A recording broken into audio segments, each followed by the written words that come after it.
November always makes me think about that Thanksgiving when I drove up to my parents' place in Connecticut, radio playing oldies while autumn leaves swirled across the highway. I'd just gotten promoted at the publishing house where I worked, and for once I felt like I had good news to share at the family table. Mom had called 3 times that week to confirm I was coming, reminding me to bring my famous cornbread stuffing that everyone pretended to love. Dad was probably already stationed in his recliner, watching football with the volume too high, sneaking bites of whatever Mom had cooling on the counter. My sister Natalie would be there with her husband Tom and their twin boys, plus my brother Jason was flying in from Seattle with his girlfriend. Even cousin Beth promised to show up, though she had a habit of arriving fashionably late to everything since college. Our parents lived in one of those neighborhoods where every house had the same mailbox, and people actually cared about their lawn height, 40 minutes outside Hartford, in a town small enough that the grocery store clerk knew your birthday. Mom had been cooking since Tuesday, the kitchen windows fogged up from steam, her apron covered in flour and mysterious stains that she wore like battle scars. When I pulled into the driveway around 3 that afternoon, I could already smell the turkey through my car vents, that rich golden scent mixing with cinnamon and nutmeg from whatever pies were cooling inside. Natalie's minivan was parked crooked as always, and Jason's rental car sat beside it, still sporting an airport parking stub on the dash. Inside, the house buzzed with that special kind of chaos that only happens when family converges. Voices layered over each other, kids shrieking with joy, football announcers droning from the living room, and Mom orchestrating everything from her command post by the stove. Dinner was supposed to start at 5, but we all knew that meant 5:30 in Mom time, after she'd checked the turkey's temperature 4 more times and rearranged the table settings that were already perfect. Beth finally showed up around 4:30, breezing through the door with apologies about traffic and a store-bought pie that Mom would politely put on the dessert table next to her homemade ones.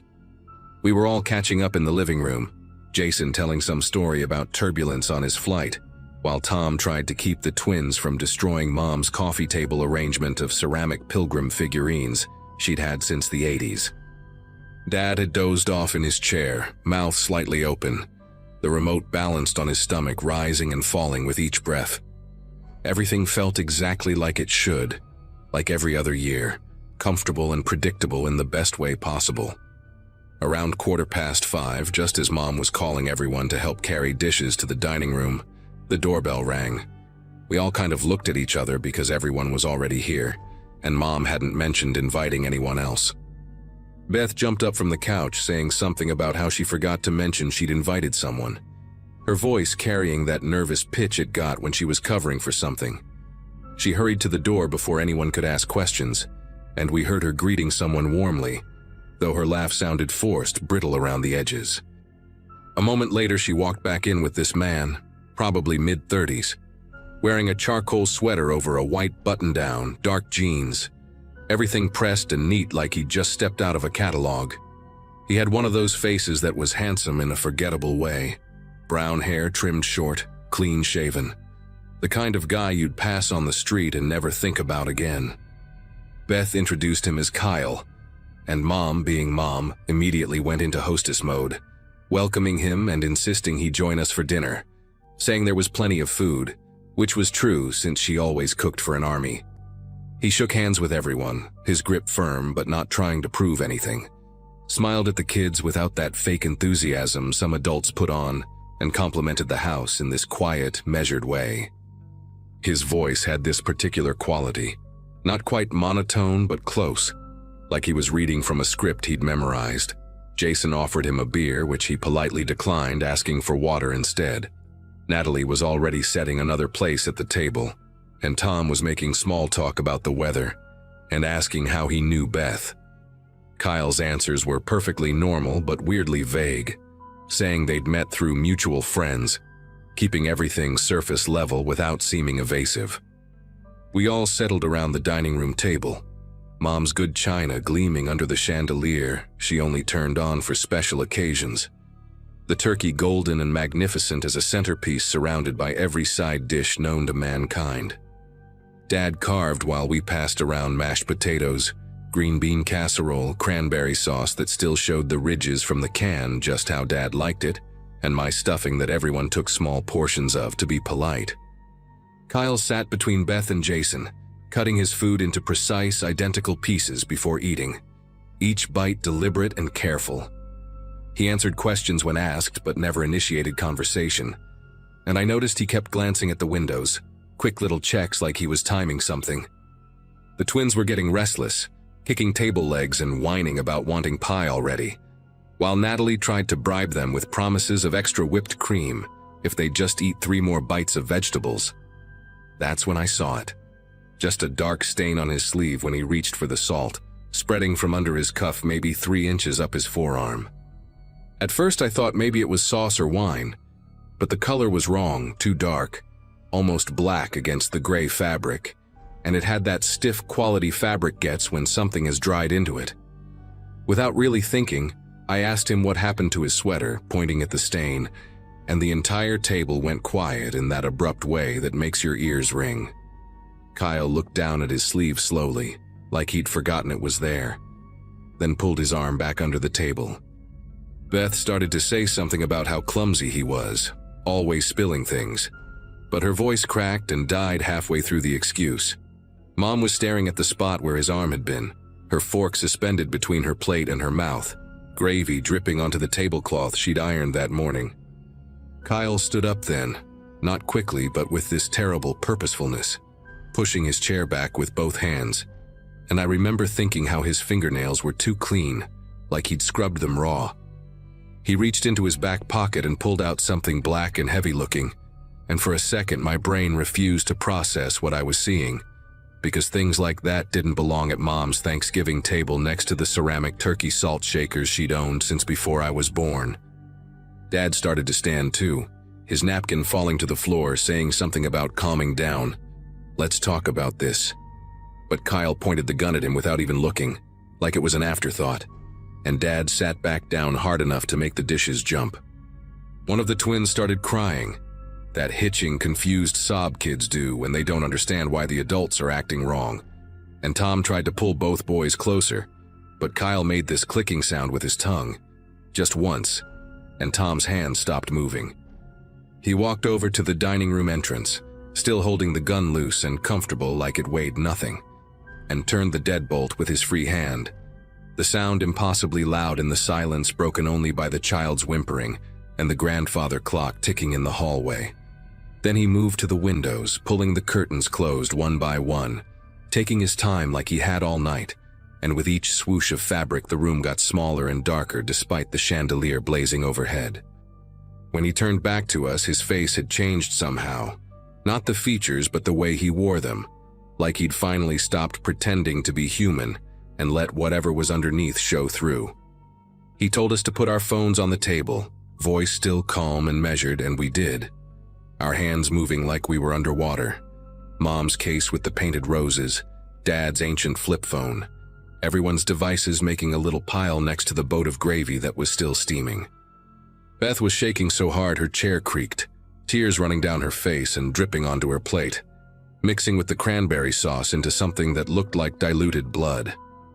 Kyle noticed and walked behind her chair, placing his free hand on her shoulder, and she went completely rigid, like a rabbit when a hawk passes overhead. He said he hadn't expected everyone to be here, that this was supposed to be simpler, but that plans change and we adapt, all while his thumb moved in small circles on Beth's shoulder like he was comforting her. Jason carefully, slowly, asked what he wanted, money, cars, whatever it was, we could figure it out. But Kyle just tilted his head like Jason had asked something in a foreign language. He said he'd been watching Beth for weeks, learning her schedule, her habits, waiting for the right moment. And Thanksgiving had seemed perfect because she'd be distracted, happy, guard down, except she'd invited him inside herself, thinking he was someone from her yoga class who'd been flirting with her. The next 2 hours were the longest of my life, Kyle making us sit there while he ate his pie, gun resting next to his plate like another piece of silverware, occasionally picking it up to gesture when someone shifted too much or breathed too loud. He told us about following Beth home from the grocery store, sitting outside her apartment, How easy it was to duplicate her parking pass, slip into her building's gym when she worked out at the same time every Tuesday and Thursday morning. Mom tried to keep the twins calm, singing quietly under her breath, old lullabies from when we were little, while Dad's jaw worked like he was chewing words he couldn't say. At some point, Tom's youngest threw up, fear and turkey mixing into something awful, and Kyle made Natalie clean it with Mom's good napkins while the rest of us watched, nobody allowed to help or move or even look away. He went through our phones then, reading text messages out loud, showing us pictures from our own cameras, asking questions about people in the photos like we were having a normal conversation, like the gun wasn't right there, like Beth wasn't making these tiny wounded animal sounds every time he touched her hair. Around 8:30, Jason's girlfriend started moving her foot just slightly toward her purse on the floor, where I knew she kept pepper spray on her keychain because she'd shown it to me earlier, proud of the pink canister she'd bought after moving to the city. Kyle noticed immediately, of course he did, and very calmly shot the purse, the sound so loud in the dining room that my ears rang for 20 minutes after, the twins screaming, Mom pulling them against her even though Kyle had said not to move. The bullet went through the purse and into Mom's hardwood floor, leaving a hole that would never really get fixed, just covered with a rug that nobody would ever explain. He said the next one wouldn't be aimed at the floor, said it just like he was passing the butter, and Jason's girlfriend wet herself, the shame and terror on her face something I still see sometimes when I can't sleep. We sat there for another hour after that, nobody trying anything, until police sirens started getting closer, and Kyle stood up like he'd been waiting for them, walking to the back door that led to Mom's garden, telling us to count to 100 before moving. Nice and slow, out loud, together, and we did, our voices shaking through numbers while we heard his footsteps on the deck. Then nothing. The police found us still sitting at the table when they broke through the front door, Beth in complete shock, unable to speak for 3 days afterward, the rest of us trying to explain what happened while EMTs checked everyone, even though nobody was physically hurt except for bruises on Beth's shoulder, shaped like fingertips. Turns out Kyle wasn't even his real name, and the man they eventually caught 3 states over had been doing this for years, choosing women who lived alone, sometimes just watching them for months, sometimes breaking in. But we were the first family situation he'd attempted. The detective said we were lucky, that it could have gone much worse, but lucky isn't the word I'd use for what happened to us. Beth moved back home with our parents for 6 months, couldn't be alone, jumped whenever someone knocked on a door, and even now, years later, she won't go to yoga anymore, won't go anywhere she might run into strangers who seem too friendly, too interested in her schedule. We still do Thanksgiving at Mom and Dad's house because Mom refused to let him take that from us. But it's different now, smaller, quieter, everyone arriving together, leaving together, no strangers, no plus ones unless we've known them for years. And Dad installed 3 new deadbolts and a security system that he checks obsessively. The hole in the dining room floor is covered by a Persian rug Mom bought at an estate sale, and we all step around it carefully, like it might still be dangerous, like stepping on it might somehow bring him back. Sometimes during dinner I'll catch one of us staring at the chair where he sat, now pushed into the corner and used only to hold coats, and we'll make eye contact and look away quickly, the memory passing between us like a static shock. The twins don't remember much, which is a blessing, but Natalie says they still sometimes ask why everyone got so quiet that night, why Aunt Beth was so sad, why we had to count to 100, and she tells them it was just a game, just a silly adult game that went too long, and they believe her because they were young enough that their minds protected them from the worst of it, rewrote the story into something softer, safer, something that couldn't follow them into their dreams.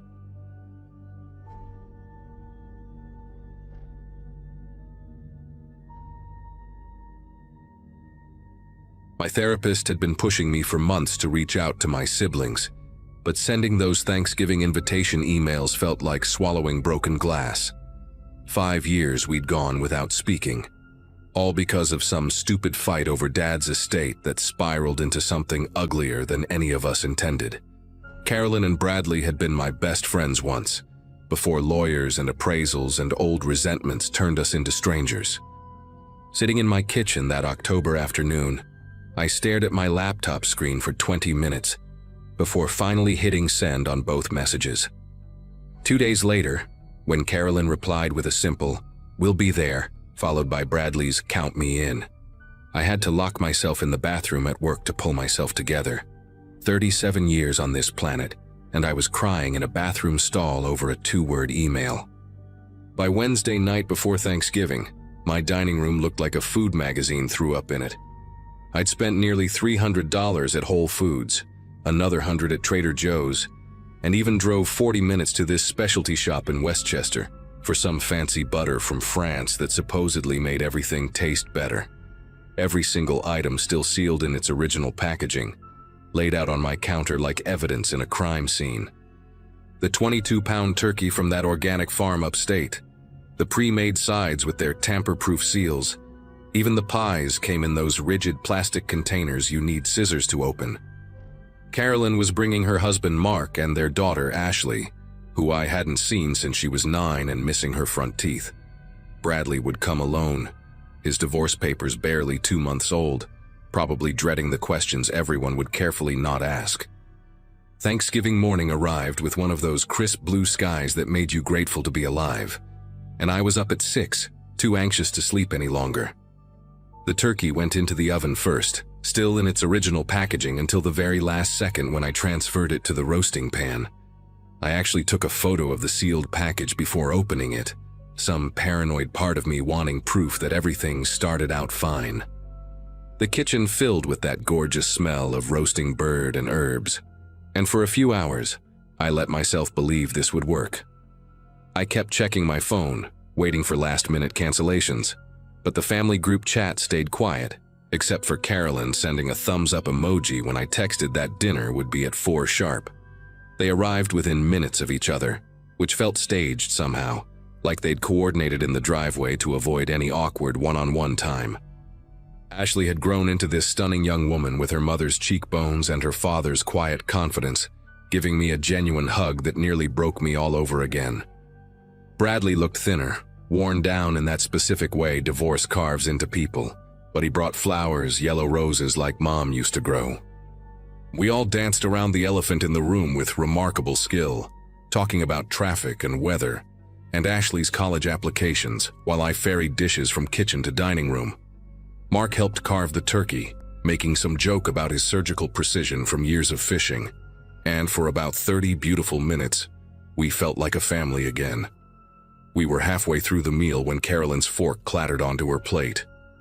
She pressed her hand against her chest, her face draining of color so fast it looked like someone was adjusting the contrast on a TV screen. Mark was asking if she was okay when she pitched forward, her face nearly landing in the mashed potatoes before he caught her shoulders.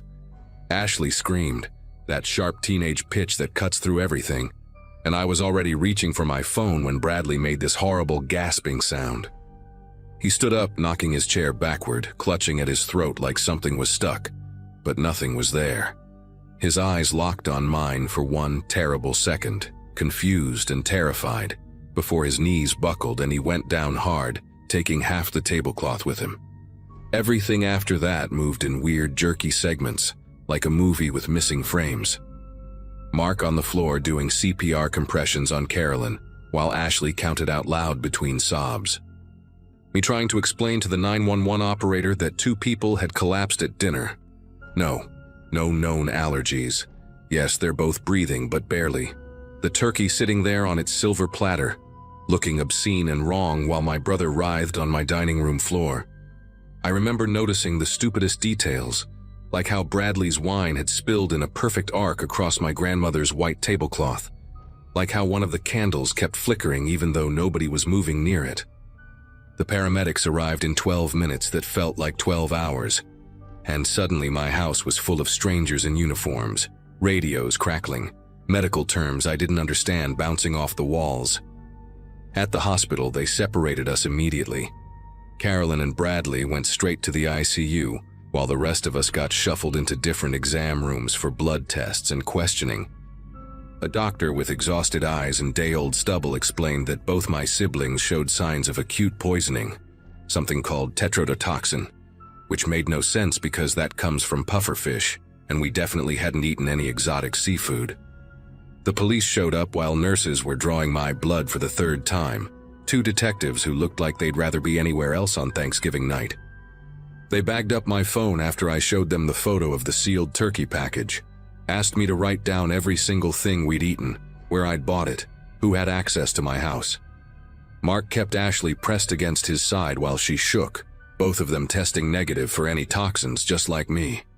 The detective, a woman named Ramirez with silver streaking through her black hair, drove me back to my house around midnight to collect the food evidence.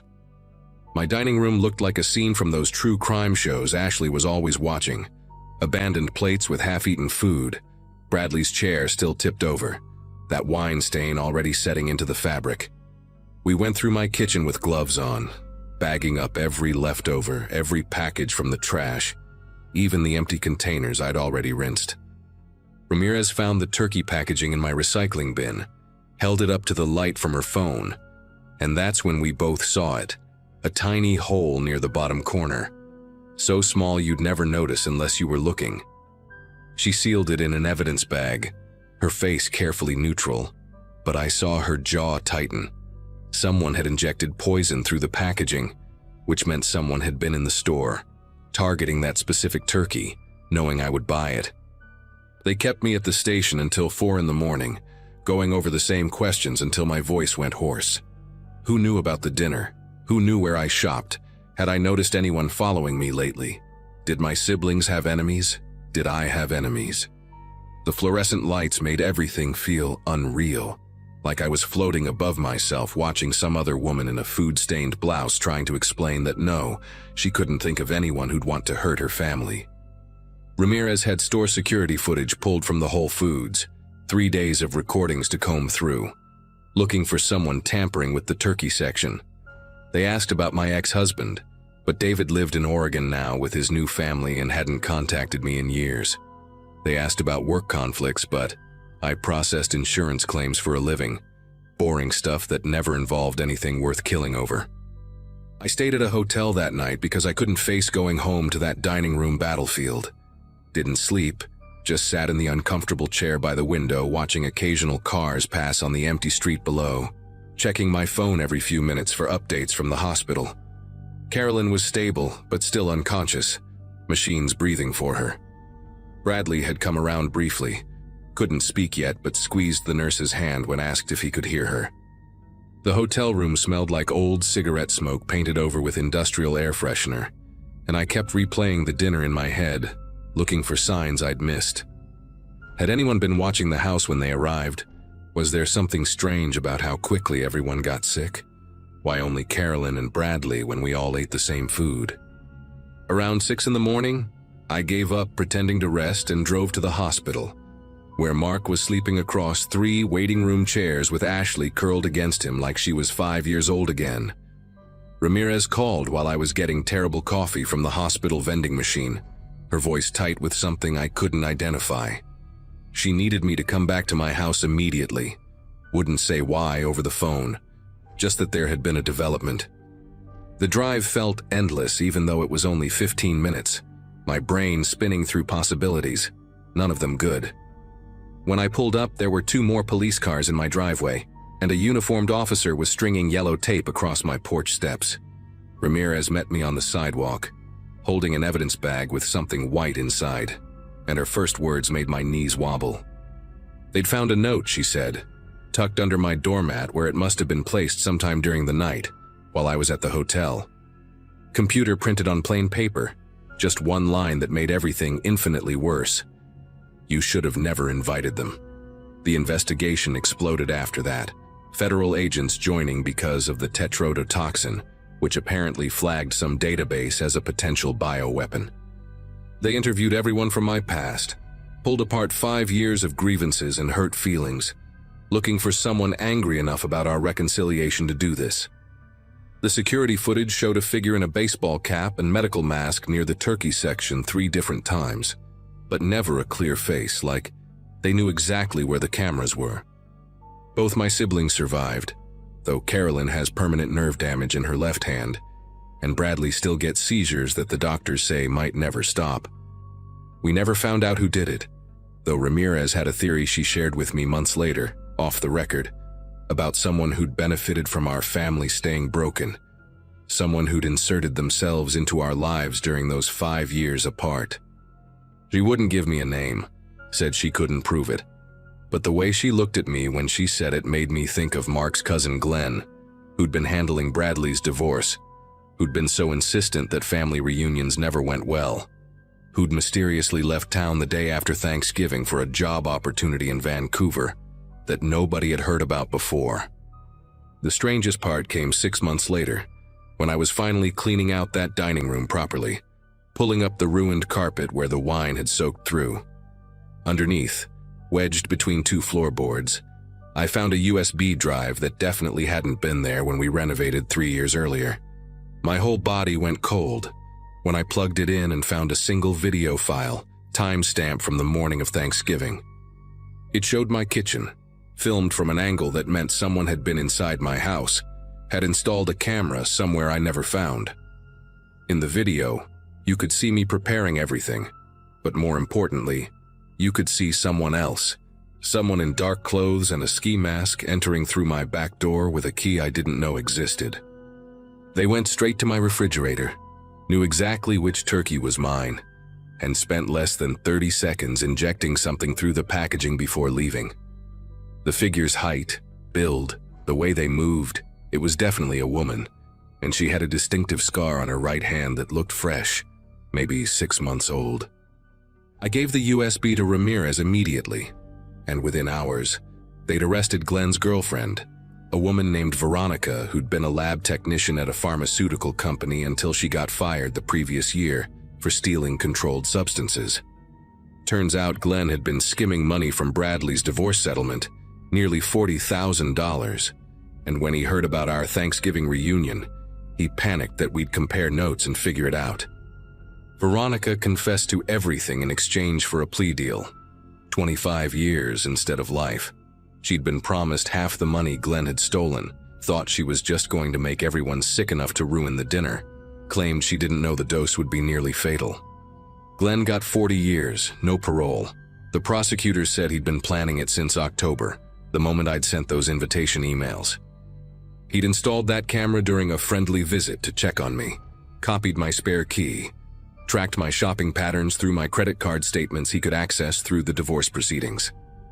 The USB drive was Veronica's insurance policy, hidden in my house in case Glenn tried to pin everything on her. These days, Carolyn and Bradley and I have dinner together every Sunday, no exceptions. Always at restaurants where we can see the kitchen, always ordering different dishes, never sharing food. We don't talk about that Thanksgiving anymore, but we also don't let each other out of sight for very long. And honestly, that's the only good thing that came from almost losing everything. We remembered that staying angry is a luxury you can only afford when you're certain you'll have another chance to make things right.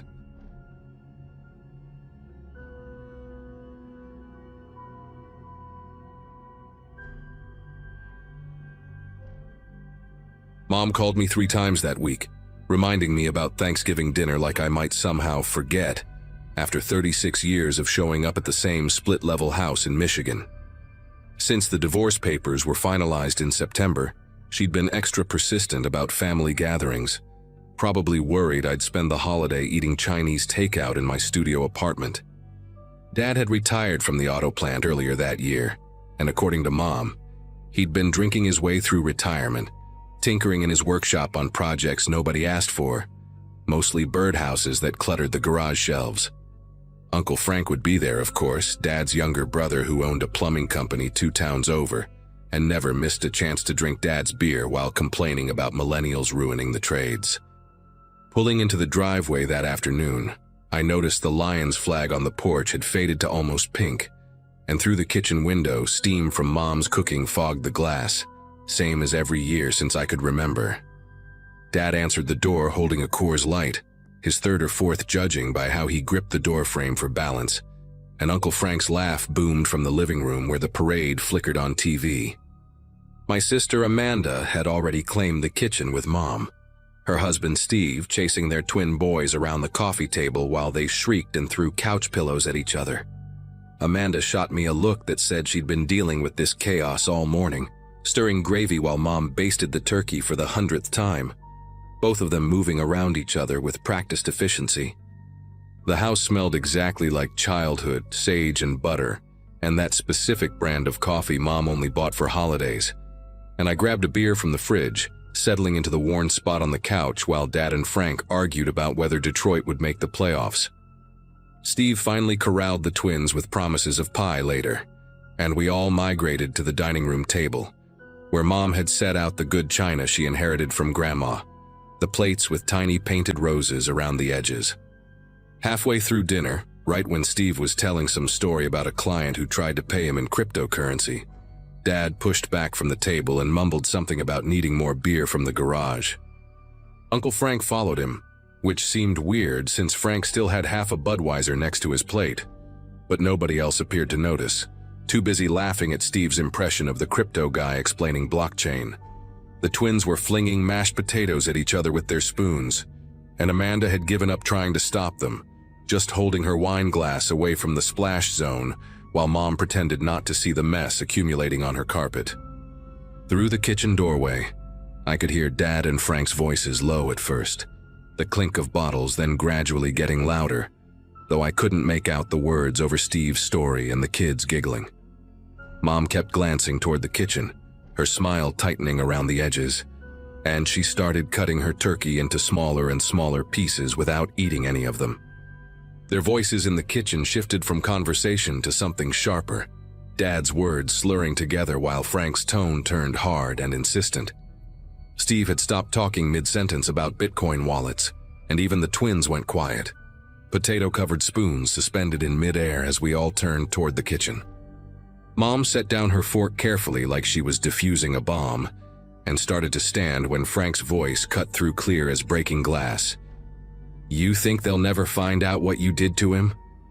The silence that followed felt physical, pressing against my eardrums, and Dad stumbled back into the dining room, his face the color of old newspaper, while Frank stood in the doorway behind him, fists clenched at his sides. Nobody moved, nobody breathed, and I watched a drop of gravy slide down the wall where one of the twins had flung it earlier, the only movement in a room that suddenly felt too small and too hot. "What did you just say?" Amanda's voice came out strangled, and she was staring at Dad like she'd never seen him before, while Steve pulled the twins closer to him on the bench. Dad's mouth opened and closed like a fish gasping for air, and he reached for the back of his chair, missing it on the first try. Frank stepped into the dining room, and I noticed his work boots left mud prints on Mom's white carpet, these dark smudges that seemed important somehow, like evidence at a crime scene. "Go ahead, Bill, tell them," Frank said, his voice steady now, controlled, nothing like the drunk rambling from earlier. "Tell them about the Brennan kid, about what really happened that summer." Mom made this sound, not quite a gasp, not quite a sob, and her hand went to her throat where she always touched her pearl necklace when she was nervous, except she wasn't wearing it today. Just an empty space where it should have been. Dad finally found his voice, though it came out raw and desperate. "Frank, you're drunk, you don't know what you're talking about." But his eyes kept darting around the room, landing on everything except our faces. The Brennan kid, I remembered him vaguely. Christopher Brennan, who lived 3 streets over and disappeared the summer I turned 10. Search parties combing the woods behind the elementary school. His picture on every telephone pole for months until the rain washed them away. Frank laughed, but it sounded bitter, poisonous. "Drunk, maybe, but not drunk enough to keep pretending, not after what I saw you burning in that barrel last week. Those things you thought nobody would find." The twins started crying.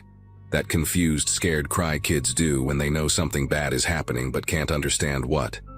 And Steve was already standing, pulling them toward the door while Amanda grabbed their coats from the hall closet, her movements sharp and automatic like she was on autopilot. "Everyone just calm down," Mom said, but her voice cracked on the last word, and she was gripping the edge of the table so hard her knuckles looked like white marbles under her skin. Frank shook his head, disgust written across his face. "No, I'm done being calm, done keeping your secrets, Bill. 26 years I've carried this. Watched you play the grieving neighbor when that family put up posters. Watched you at church praying like you weren't the reason that boy never came home." Dad lunged at Frank then, this clumsy, desperate swing that Frank easily stepped away from, and Dad crashed into the china cabinet, Mom's good plates rattling on their stands. I stood up, not sure whether to help Dad or stop him, but my legs felt disconnected from my body, like I was watching everything through frosted glass. Amanda had already left with Steve and the kids, the front door hanging open, cold November air rushing in and mixing with the smell of abandoned turkey and spilled wine. Mom was crying now, these quiet, steady tears that ran down her face while she stood perfectly still, and I realized she wasn't surprised, not really, just defeated, like she'd been waiting for this moment for decades. "The attic," Frank said, looking directly at me now, ignoring Dad who was slumped against the cabinet. "Check the attic, behind the Christmas decorations, in that old steamer trunk he thinks nobody remembers. He couldn't bring himself to destroy everything." Dad made this wounded animal sound and tried to stand, but his legs wouldn't cooperate, and he slid down to sit on the floor, his back against the cabinet, head in his hands. Frank walked past him toward the door, pausing to look back at Mom. "I'm sorry, Diane, but I couldn't watch him teach those twins how to fish in the same spot anymore. Couldn't pretend." Then he was gone, and it was just the three of us in that dining room that suddenly felt like a crime scene. The good china still set out like props in a play nobody wanted to finish. I don't remember making the decision to go upstairs, but suddenly I was pulling down the attic ladder, the hinges screaming in protest like they always did, that sound that used to terrify me as a kid because I thought it was ghosts. Mom had followed me, moving like a sleepwalker, while Dad stayed downstairs and I could hear him mumbling to himself, the words blurred and meaningless.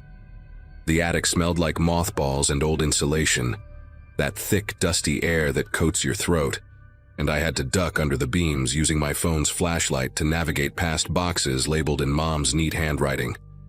Baby clothes, wedding, school papers. Behind the tower of Christmas decoration boxes, covered in a thick layer of dust, sat the steamer trunk Frank had mentioned, its leather straps cracked with age, the brass buckles green with tarnish. The lock had been broken years ago, probably before I was born, and the lid opened with a soft groan that seemed too loud in the cramped space. Inside, underneath a moldy blanket that fell apart when I touched it, I found them. A child's sneaker, just one, the red stripes faded to pink, a Teenage Mutant Ninja Turtles wallet with $3 still inside, and at the bottom, wrapped in plastic that had yellowed with age, a newspaper from July 1998. The headline read, "Local boy missing for third day, search continues." And there was Christopher Brennan's school photo, that gap-toothed smile every third grader had, his hair sticking up in the back despite what was probably his mother's best efforts with a comb. But it was what lay beneath the newspaper that made my chest tighten. Dad's work shirt from the plant, the one with his name embroidered on the pocket, stained with something dark that had turned rust-colored over the years, and caught in the fabric, several strands of hair, lighter than Dad's, lighter than anyone's in our family. Mom stood behind me, her breathing shallow and quick, and when I turned to look at her, she seemed to have aged 10 years in 10 minutes, her face gray in the dim light from my phone. "I always wondered," she whispered, and it wasn't clear if she was talking to me or herself, why he insisted on moving Christopher's bike from the garage to the shed that night, why he spent hours cleaning his truck when it wasn't even dirty. She reached past me and picked up the wallet, turning it over in her hands like it might dissolve, and I saw her shoulders start to shake.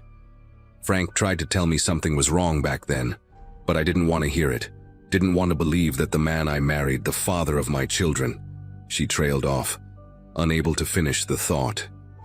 We could hear sirens in the distance getting closer, and I realized Frank must have called them after he left. Must have finally decided that 26 years of silence was enough. I helped Mom down from the attic, both of us moving like we were underwater, every step requiring enormous effort. Dad was gone from the dining room, but his car keys still sat on the counter, so he couldn't have gotten far. probably hiding in his workshop with those stupid birdhouses, surrounded by the tools he'd used for God knows what. Mom called Amanda, her voice surprisingly steady as she told her not to come back, to take the boys somewhere safe for the night. And I could hear Amanda crying on the other end, asking questions Mom couldn't answer. The police arrived within minutes, 2 cruisers and an unmarked car, and they sealed off the house like something from a TV show, yellow tape across the door, evidence bags for everything in that trunk. They found Dad in the workshop like I'd guessed, passed out next to a half-empty bottle of whiskey, sawdust in his hair, and they took him away in handcuffs while the neighbors watched from their windows, probably thinking this was about drunk driving or a domestic dispute, having no idea that they'd been living next to a monster for decades. Mom went to stay with her sister in Ohio, couldn't bear to sleep in that house again, and I drove back to my apartment in a daze, the radio playing holiday music that sounded like it was coming from another planet. The Brennan family finally got their answers, though I'm not sure if that made things better or worse, and Dad's trial starts next month, though his lawyer is already talking about diminished capacity, about how alcohol destroyed his judgment that night so long ago. Mom filed for divorce, sold the house to a young couple who didn't care about its history, just saw a good deal in a nice neighborhood, and that Lions flag probably still hangs from the porch, faded and forgotten, like nothing ever happened there at all.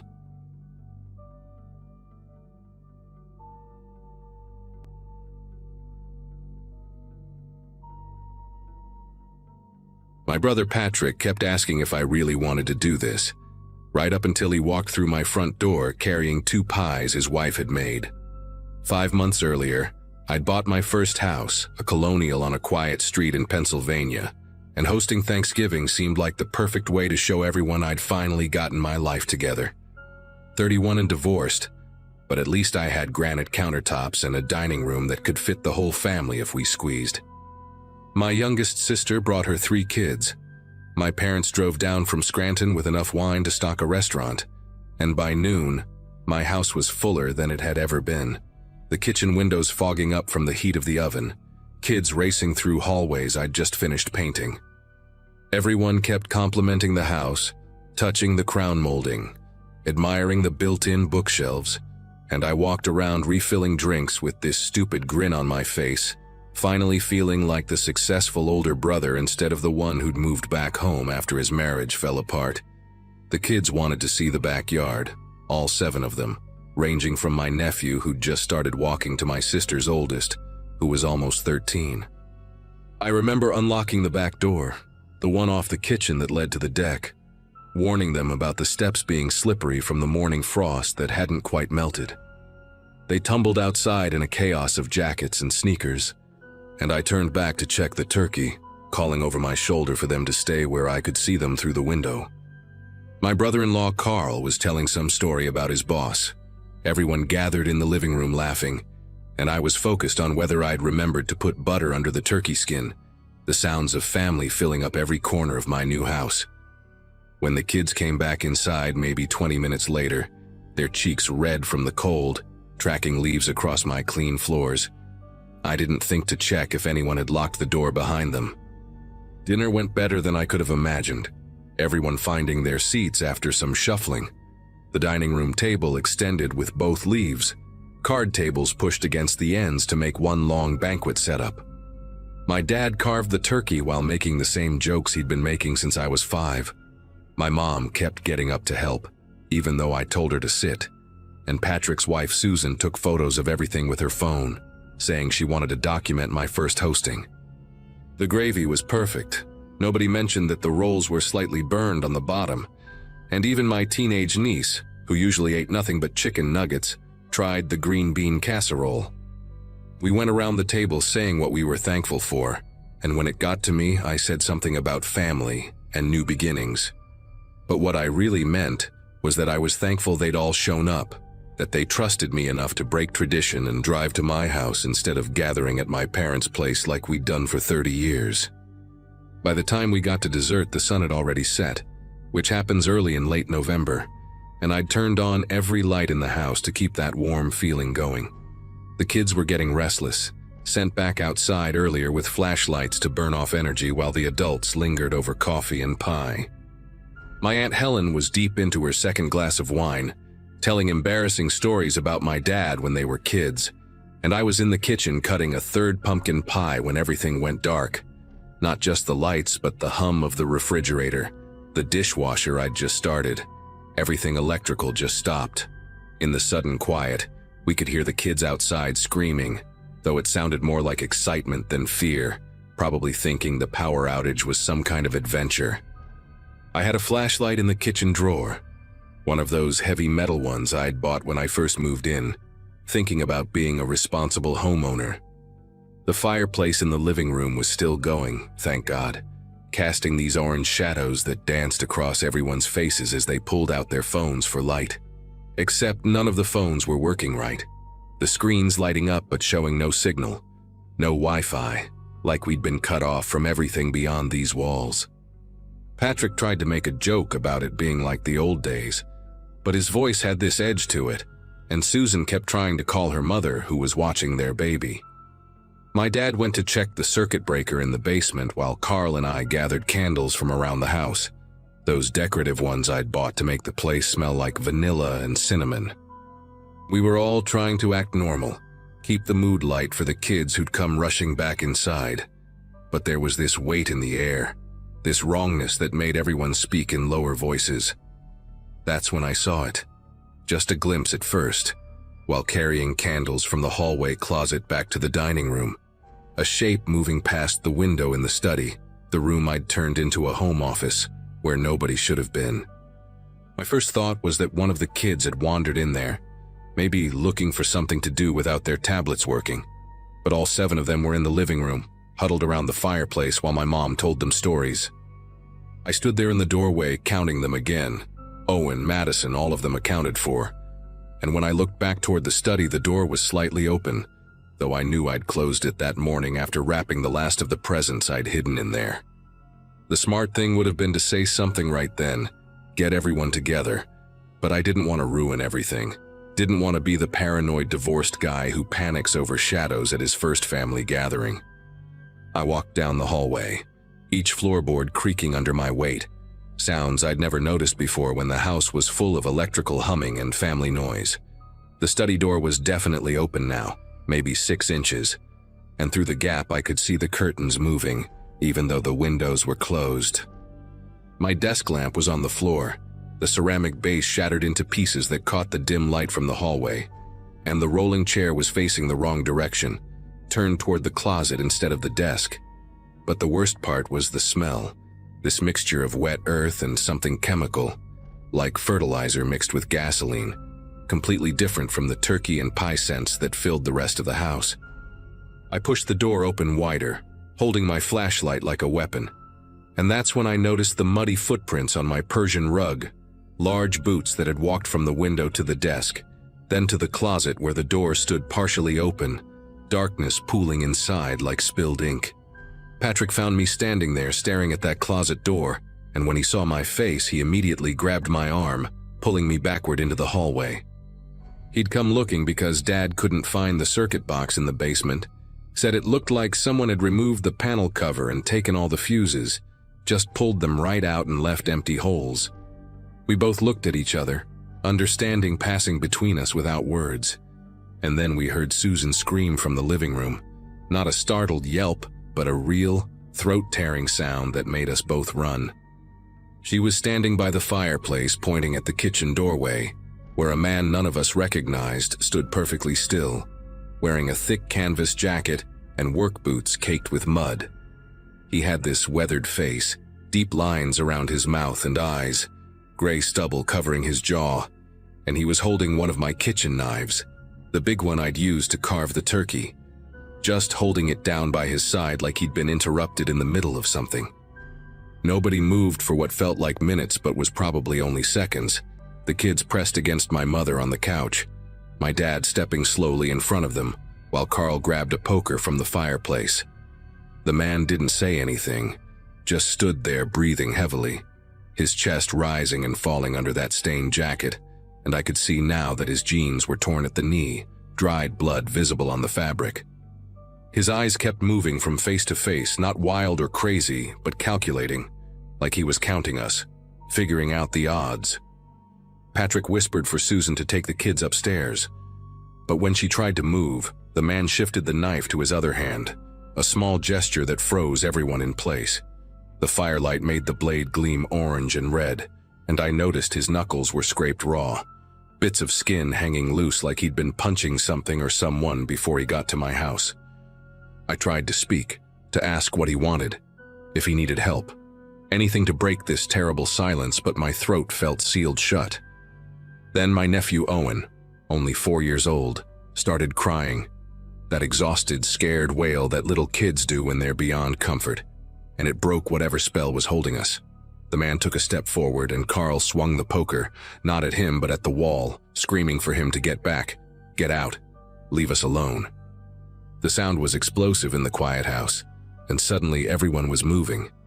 My sisters pulling their kids behind furniture, my Aunt Helen throwing her wine glass which shattered against the door frame, red wine splashing across the white paint like blood.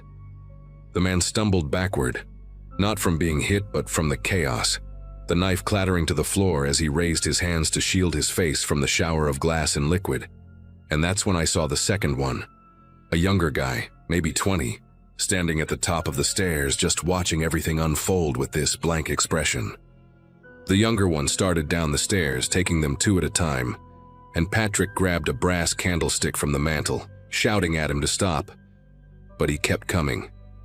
My dad, 67 years old with a bad hip, charged at the older man who was still recovering from Helen's wine glass attack, tackling him into the wall, with a sound that shook picture frames off their hooks. They went down hard, the intruder's head hitting the hardwood with a crack that made everyone gasp, and Carl jumped on top, pinning his arms while my dad rolled away gasping. The younger one reached the bottom of the stairs and I moved without thinking. All that anger about the divorce, the loneliness, the pressure of this perfect Thanksgiving exploding out as I grabbed him by his flannel shirt and drove him backward into the grandfather clock my parents had given me as a housewarming gift. The glass face shattered, the pendulum swinging wildly as we crashed through it, and I could hear my mother screaming my name, my sisters crying, chaos erupting through my perfect new house.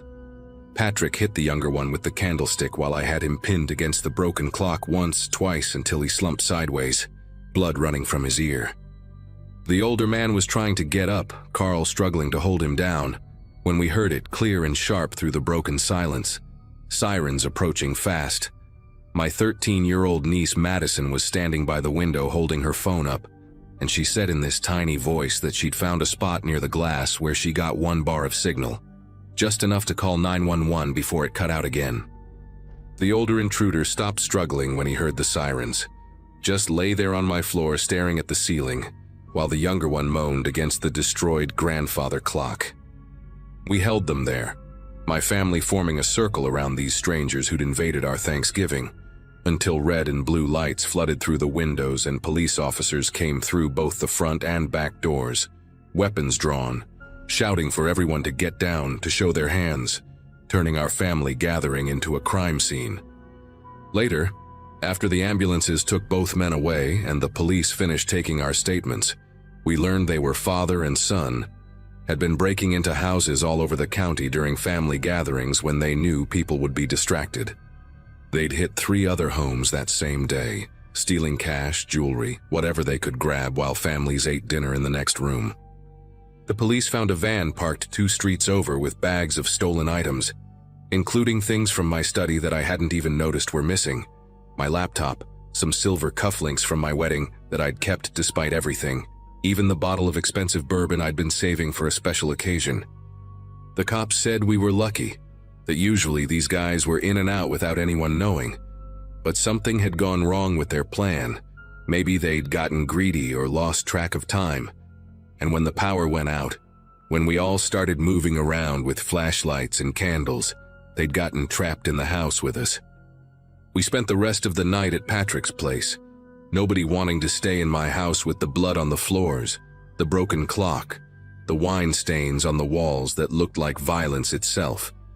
The kids were remarkably okay, treating it like some wild adventure they'd survived, already making up stories about how brave they'd been. My dad's hip was bruised but not broken. Carl had cuts on his hands from the struggle, and I couldn't stop pacing, couldn't stop thinking about that unlocked back door. How easily everything had turned from celebration to nightmare. But here's the thing nobody talks about when something like this happens. We were closer after that night than we'd ever been before, bonded by something deeper than blood or tradition. We still do Thanksgiving together every year, but now we rotate houses and everyone triple checks the locks, and we laugh about things that aren't really funny, like how Aunt Helen's wine-throwing arm should be in the major leagues, or how Madison saved us all with 1 bar of cell signal. We never found out why the phone stopped working or who cut the power. The police said the intruders denied doing it, but it doesn't matter now. What matters is that we survived it together, that my first Thanksgiving in my new house became the story we'll tell forever. The year we fought back, the year we discovered what family really means when everything goes dark.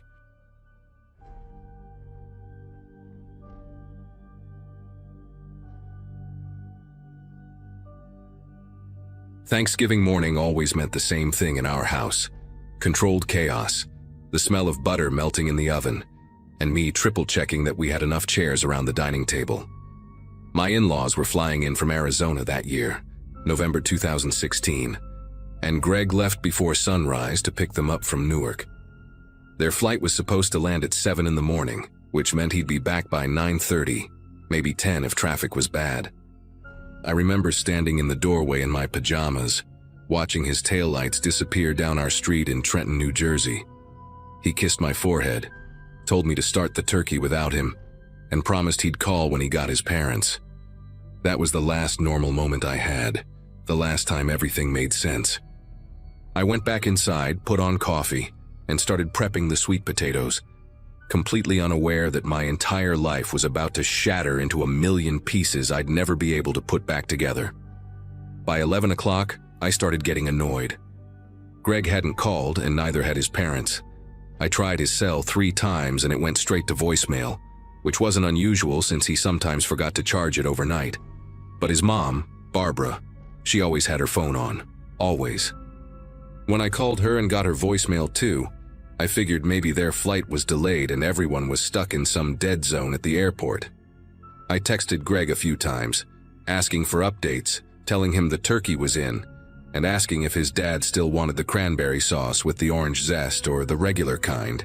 Stupid details that felt so important then. By noon, my sister Jenna came over to help with the cooking, and she could tell something was wrong. I kept checking my phone every 30 seconds, refreshing my messages, pacing between the kitchen and the living room window like I'd see his car pull up any second. Jenna tried to calm me down, said maybe they stopped for breakfast. Maybe there was an accident on the turnpike and traffic was backed up for miles. But I knew Greg. He would have found a way to call. He always did. Around 1 in the afternoon, I finally called the airline directly. The woman on the phone confirmed that Barbara and Richard Sutton had been on the flight, that it had landed on time at 7:04 that morning, and that they'd already picked up their luggage. My heart was hammering so hard I could barely hear her. If they'd landed, if they'd gotten their bags, then where were they? Where was Greg? I called Barbara's cell again, and when it went to voicemail for the 6th time, real panic set in. That cold, creeping feeling that starts in your chest and spreads through your whole body until you can't think straight. Jenna saw my face go white and took the phone from my hand. She's always been the calm one, the logical one. She suggested we call the hospitals just in case there'd been an accident and nobody had been able to reach me yet. We spent the next hour calling every emergency room between Trenton and Newark, describing Greg, giving them his information. Nothing. No John Does matching his description. No accidents reported involving his car. A dark blue Honda Accord with a dent in the back bumper from when he'd backed into our mailbox last spring. That's when Jenna said we should call the police. I didn't want to. It felt like an overreaction, like I was being paranoid, like any second he'd walk through the door with some crazy explanation, and we'd all laugh about how worried I'd been. But it was almost 3 o'clock by then, and 8 hours had passed since he'd left. 8 hours with zero contact. The officer who answered my call was polite but didn't seem particularly concerned at first. Adults go missing all the time, he told me.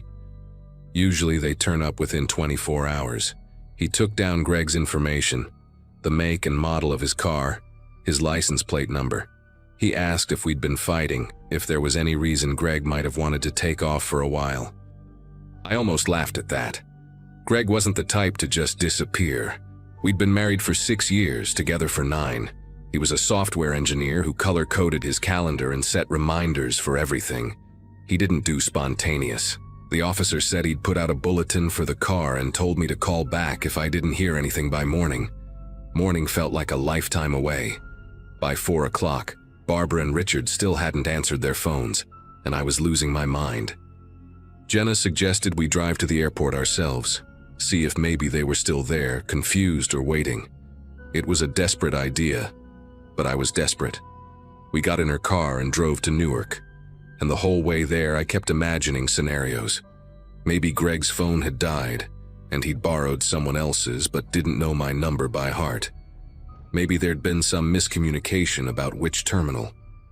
Maybe his parents had missed their flight after all, and the airline had given me wrong information. When we got there, we went straight to the baggage claim area for their airline. We asked everyone, security guards, airline staff, janitors. Nobody had seen Greg or his parents. We checked the parking garage, walking up and down the aisles looking for his car, and it wasn't there either.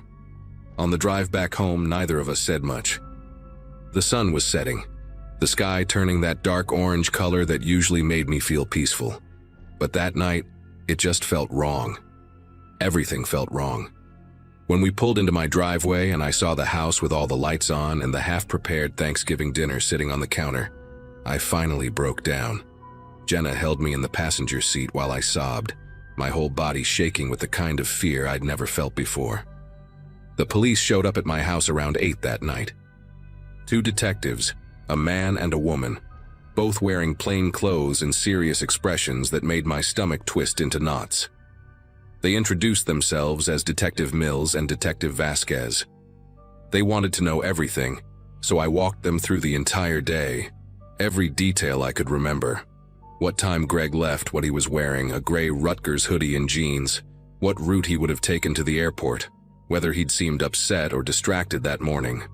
He hadn't.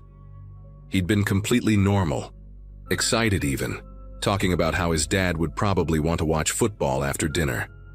They asked about our relationship, our finances, whether Greg had any enemies or problems at work. The questions felt invasive, almost accusatory, like they were implying Greg had chosen to leave. I kept telling them he wouldn't do that. He wasn't that kind of person, but I could see the doubt in their eyes. Detective Vasquez asked if I had a recent photo of Greg, and I pulled up one on my phone from 2 weeks earlier. The two of us at a friend's wedding, him in a navy suit with his arm around my waist, both of us smiling. She studied it for a long moment before asking if she could send it to herself. That's when it really hit me. They were looking for him. My husband was officially a missing person. The next morning, I woke up on the couch where I'd finally passed out around 3 in the morning, still wearing the same clothes from the day before. For about 5 seconds, I thought maybe it had all been a nightmare. Then I saw Jenna asleep in the armchair across from me, still in her jacket, and reality came crashing back. My phone had 11 missed calls, 3 from Detective Mills, 2 from numbers I didn't recognize, and 6 from Greg's work. I called Mills back immediately, and what he told me made everything so much worse.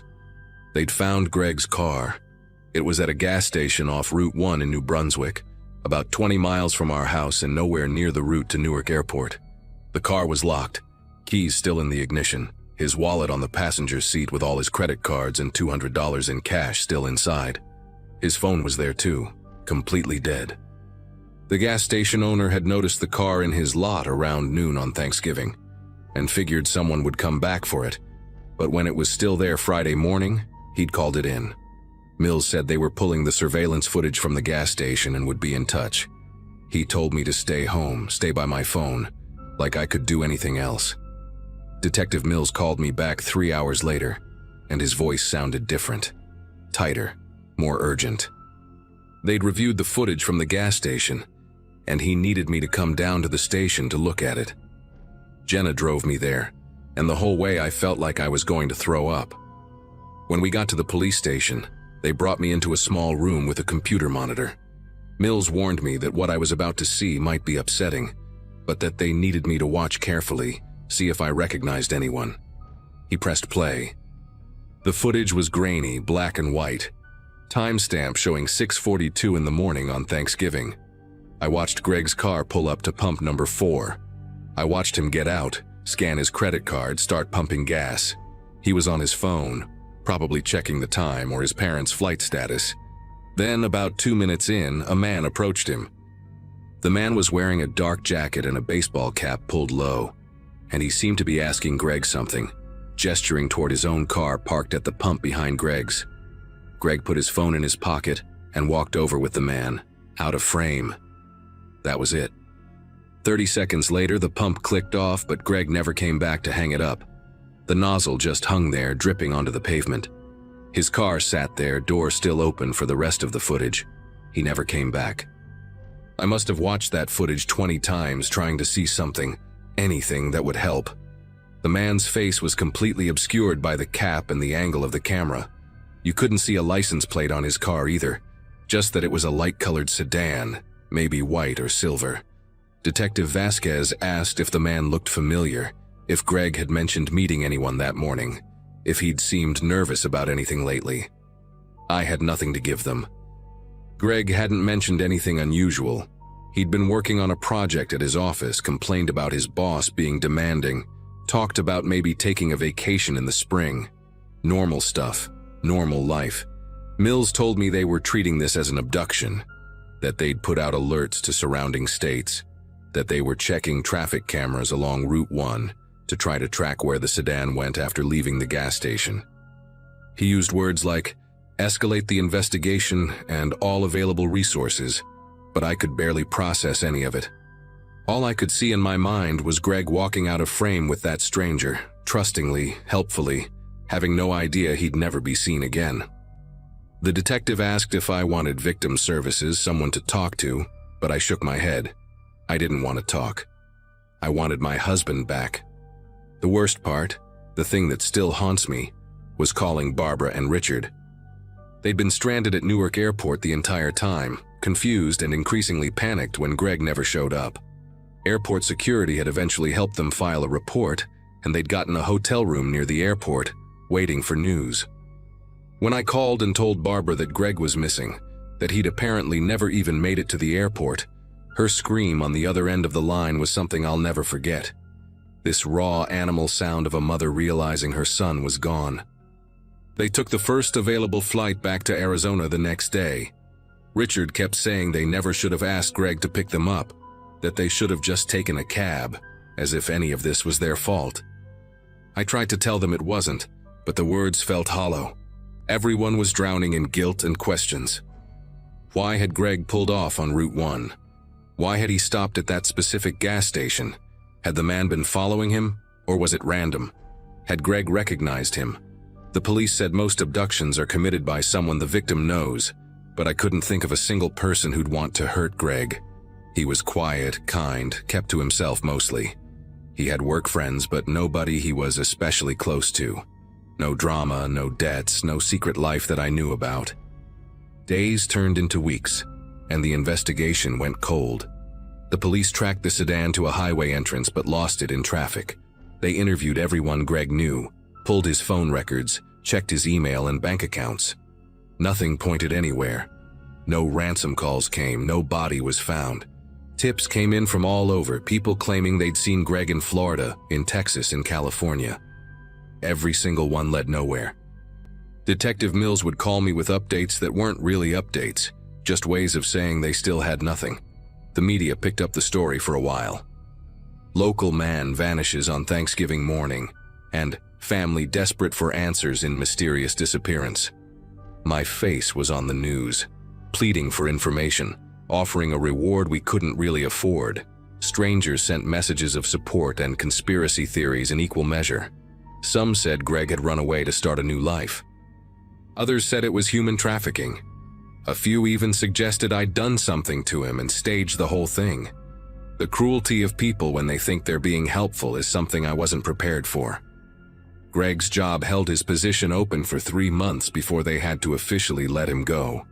I couldn't go back to my work at the dental office. Every time I tried, I'd have a panic attack in the parking lot. Jenna moved in with me for a while because I couldn't stand being alone in the house. Everything reminded me of him. His coffee mug in the cabinet, his shoes by the door, the dent in the couch where he always sat. It's been 9 years now. 9 years since that Thanksgiving morning, and I still don't have answers. The case is officially cold, though Mills retired and the new detective assigned to it calls me once a year on the anniversary, more out of obligation than hope. I've learned to live with the not knowing, though it never gets easier. People ask me all the time if I've moved on, if I've dated anyone, if I've considered having Greg declared legally dead so I can get closure. The truth is, I can't.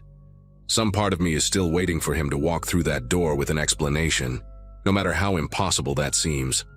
I've gone to therapy, joined support groups for families of missing persons, done everything people suggested.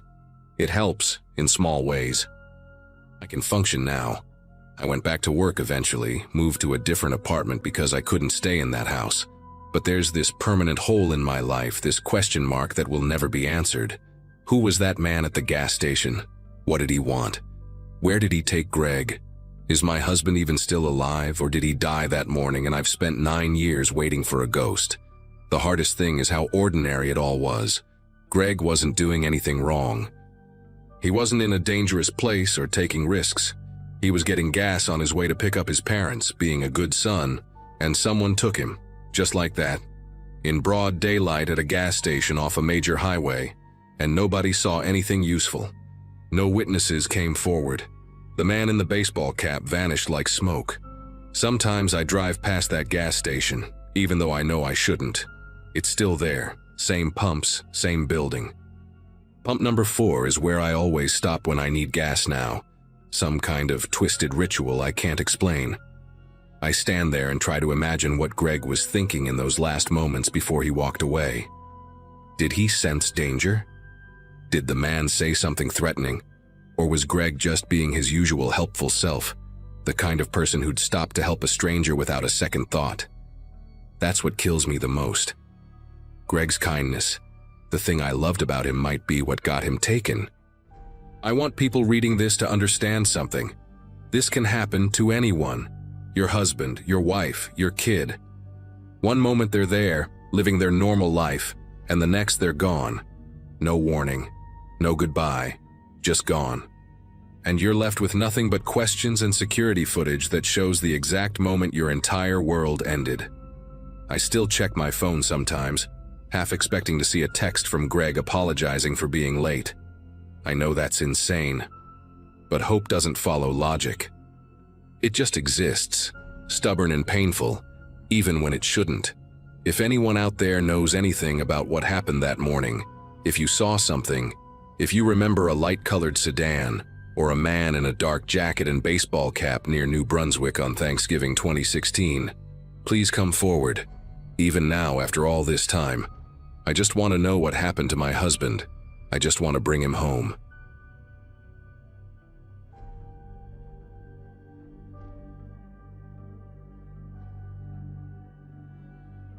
I hadn't been home for Thanksgiving in 6 years.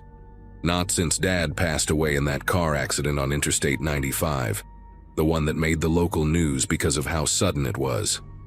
Mom had been calling more frequently lately, her voice getting smaller each time, and my sister Emily kept sending these guilt-trip texts about how Mom was cooking for just herself now. I caved in October, booked the flight from Denver to Boston, and tried not to think too much about why I'd stayed away so long. The house looked exactly the same when I pulled into the driveway. That white colonial with the green shutters on Birch Road, except the garden Mom used to obsess over had gone wild, roses climbing up the mailbox like they were trying to escape. Dinner started normal enough. Emily brought her husband Kevin and their twin boys, who immediately ran upstairs to what used to be my bedroom. Mom had made her usual spread, turkey that was slightly dry, stuffing with too much sage, the cranberry sauce from the can that Dad always insisted on. We were doing that awkward thing families do when they haven't been together in years, talking about nothing important, when Mom suddenly went quiet in the middle of describing her book club. She was looking at Emily with this strange expression, something between panic and warning, and then she said it. "Did you remember to bring those old photo albums from the room downstairs? I thought maybe the boys would like to see them." The temperature in that dining room seemed to drop 10 degrees. Emily's fork clattered against her plate. Kevin stopped chewing. Even the twins got quiet upstairs, like the whole house was holding its breath. "What room downstairs?" I asked, trying to keep my voice casual, but I could hear how sharp it came out. Mom's face went pale, that papery white that made all her freckles stand out like spots on old parchment. Emily shot her this look, the kind of look that said, "Shut up, abort mission. We talked about this." "Oh, I just meant the basement," Mom stammered, reaching for her wine glass with a hand that trembled enough to make the liquid shimmer. "You know how I get confused sometimes. The basement storage area, that's all." But I'd lived in that house for 18 years before college, and my mother had never, not once, called the basement anything except the basement. She was sharp as a tack, did the newspaper crossword in pen every morning, never forgot a birthday or a doctor's appointment. Kevin cleared his throat and started talking loudly about some football game, and Emily jumped in with something about the twins' school play, and just like that, everyone was pretending that moment hadn't happened. I couldn't let it go. After dinner, while Emily and Kevin were getting the boys ready to leave, and Mom was in the kitchen wrapping leftovers in aluminum foil with that obsessive precision she'd always had, I went to the basement door. It was in the hallway near the kitchen, same place it had always been, that hollow wooden door with the glass knob that never quite caught properly. The hinges creaked when I opened it, and that smell hit me immediately. Not the usual basement smell of concrete and old cardboard boxes. This was different, sharper, like industrial cleaner trying to mask something organic underneath. The stairs were the same ones I'd walked down 1,000 times as a kid, going down to grab a can of tomato paste for Mom, or to find Christmas decorations in storage. But they felt steeper now, more threatening in the yellow light from the single bulb at the top. When I reached the bottom, I stood there on the cold concrete floor, looking around at the familiar landscape of my childhood's overflow. The furnace hummed in the corner where it always had. The shelves Dad built were still there, sagging under boxes labeled in Mom's neat handwriting. Christmas ornaments, Easter decorations, Emily's baby clothes. The old ping-pong table folded against the wall, its surface covered in dust thick enough to write in. Everything was exactly where I remembered it, except for one thing. On the far wall, past the water heater and the ancient freezer that hadn't worked since 2009, there was a door. A heavy wooden door with a deadbolt lock, painted the same dull gray as the concrete walls, like someone had tried to make it disappear. I walked toward it slowly, my sneakers making soft squeaking sounds on the floor, and I realized with absolute certainty that this door had never been here before. I would have remembered. I used to play down here on rainy days, used to help Dad organize his tools, used to hide behind those shelves when Emily and I played hide and seek. That wall had been blank, just concrete, and one of Dad's old Red Sox pennants hanging from a nail. The deadbolt was new, the metal still shiny, not like the rusty fixtures on everything else down here. But hanging on a small hook next to the fuse box, maybe 3 feet from the door, was a single key on a rubber keychain shaped like a lobster, the kind you get at tourist shops on the Cape. My hand was steady when I reached for it, which surprised me because inside my chest my heart was going like a jackhammer. I should have gone back upstairs, should have confronted Mom and Emily, demanded to know what they were hiding. But I didn't. I walked to that door, slid the key into the deadbolt, and heard the mechanism click open with a sound that seemed too loud in the quiet basement. The door swung inward when I pushed it, revealing darkness and a smell that made my throat close up. That chemical cleaner smell, but stronger now, mixed with something damp and rotten like old carpet that had gotten wet and never dried properly. I fumbled along the wall inside until I found a light switch, one of those old toggle switches that clicked loudly. A bare bulb flickered on, weaker than the one lighting the main basement, casting everything in sickly yellow shadows. The room was smaller than I expected, maybe 10 feet by 12, with concrete walls and floor just like the rest of the basement. But this wasn't storage. There was a metal frame bed pushed against one wall, just the frame with no mattress, and bolted to the floor near the foot of it were two heavy chains, the kind you might use to secure a boat or tow a truck. The ends had thick metal cuffs, hinged and lined with something that might have been rubber once but was now cracked and stained dark. On the opposite wall, someone had installed metal brackets, the kind used for shelving, but there were no shelves. Just the brackets positioned at different heights like measurement marks. A folding chair sat in the corner, and on it was a spiral notebook, the cover water-damaged and warped. My legs felt disconnected from my body as I walked to that chair, picked up the notebook with fingers that didn't seem like mine. The first few pages were grocery lists in Mom's handwriting, completely normal, milk and bread and chicken breasts. Then the list stopped, and there were dates.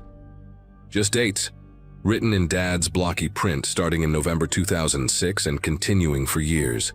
Next to each date was a number, ranging from 2 to 16. No context, no explanation, just date after date after date, the last entry from March 2014. I was at college in 2006, starting my freshman year at UMass Amherst, calling home every Sunday and talking about classes and roommates and nothing important. I flipped faster through the pages, and toward the back I found something that made the room tilt sideways. Polaroid photographs, maybe 20 of them, tucked between pages. They showed this room, but not empty like it was now. They showed people, different people sitting in that chair or standing against the wall with the brackets.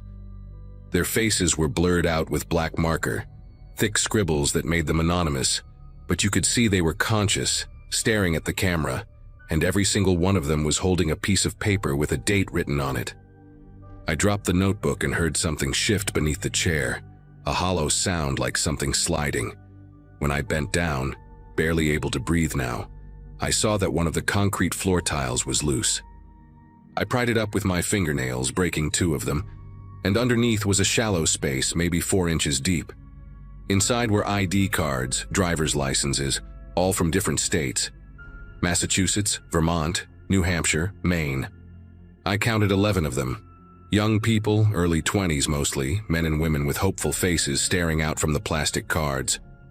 I recognized one immediately because her face had been everywhere in 2007, plastered on telephone poles and news broadcasts.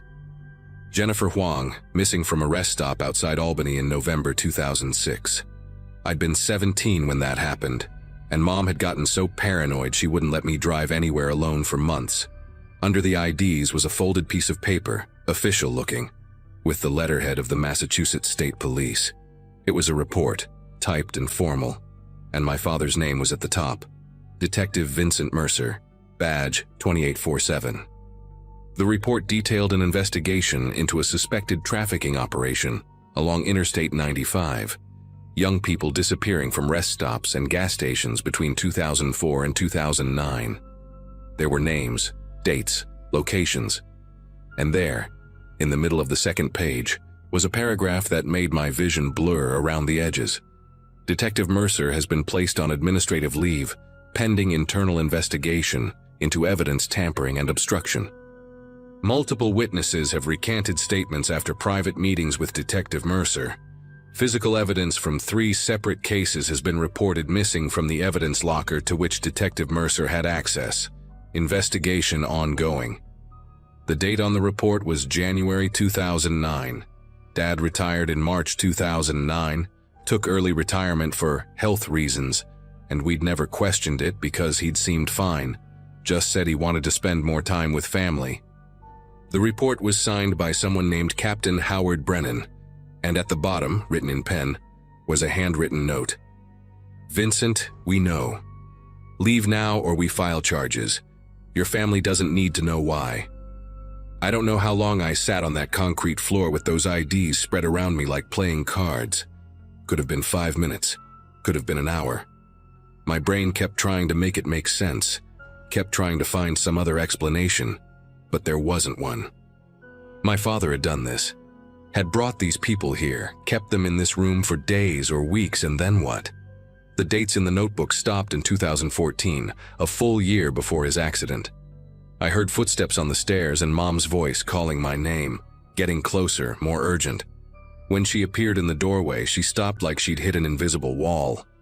Her face went through about 5 different expressions in 2 seconds, landing on something that looked like defeat.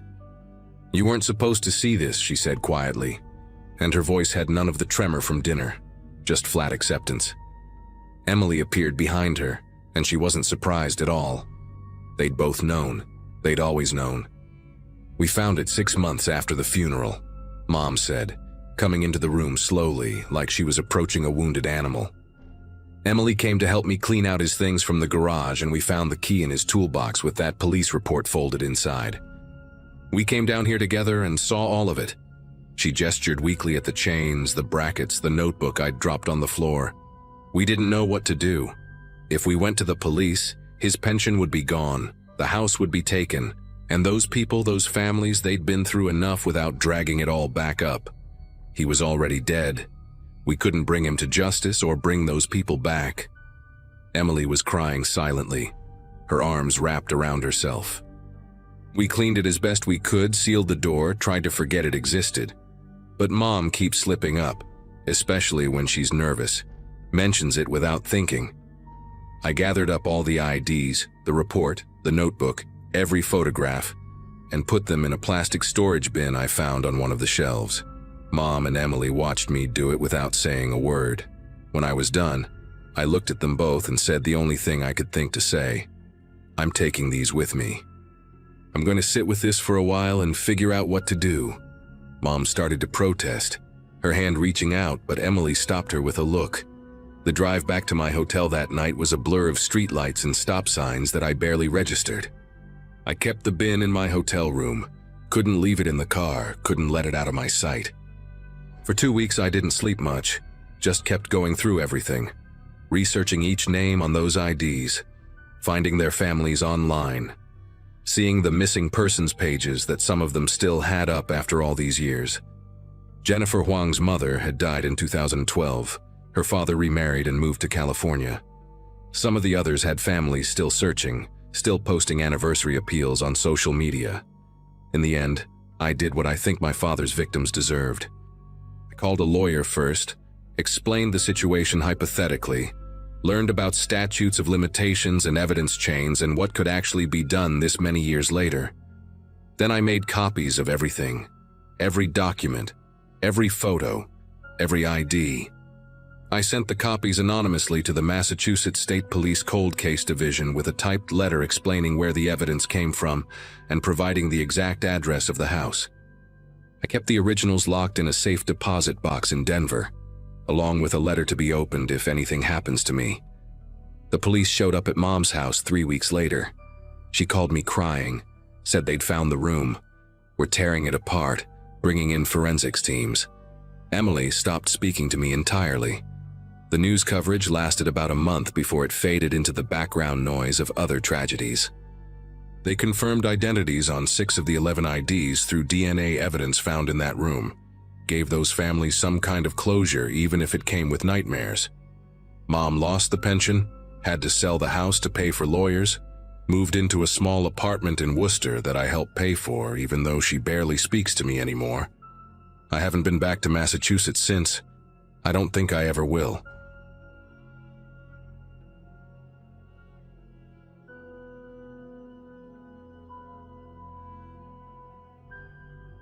I'd been on the road for close to 6 hours that night, trying to make it to my sister's house in time for Thanksgiving the next morning. I had a small rental car, the kind that hums a little too loud at high speed, and a thermos of coffee that had gone lukewarm hours ago. The highway was nearly empty, just stretches of blacktop broken by the occasional truck roaring past.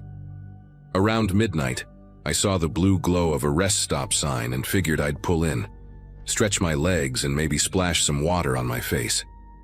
The cold night air hit me the second I opened the door, sharp and almost metallic, like it carried a hint of something electrical. The place was dead quiet, Just a single pickup near the entrance and a white van parked diagonally across from me with its engine still running. The rest stoplights flickered every few seconds, casting long shadows that seemed to move on their own across the asphalt. I remember thinking it was odd for anyone to leave a van idling that long, especially this late, but maybe the driver was asleep inside. I shrugged it off, locked my car, and started walking toward the restroom building. Halfway there, I noticed the vending machines by the wall were humming unevenly, that low mechanical buzz that almost sounds like breathing if you listen too long. I stretched, rubbed my neck, and checked my phone for signal. Barely one bar. That's when I heard something. It wasn't a full scream or a cry for help, more like the sound someone makes when they're trying not to be heard. It came from behind the tree line just past the rest stop fence. My first thought was that maybe someone's pet had run off, or a couple had pulled over to argue in private. But then she appeared. A woman, barefoot, hair tangled, wearing what looked like pajama pants and a gray hoodie that hung off one shoulder. She stumbled out from between the trees and froze when she saw me. Her voice was barely audible, hoarse and shaking. "Please, don't look at me. Don't draw attention." I just stood there, confused, my mind catching up to her words. Her eyes darted toward the white van, and for a split second I thought I saw movement inside, like a shadow shifting behind the tinted glass. She kept glancing toward the van, whispering for me to stay quiet. I wanted to ask if she was hurt, if someone was following her, but the way she looked, wide-eyed and trembling, made me realize she didn't want to be seen. The sound of the van's engine droned across the lot, steady and low. There was no one in the driver's seat.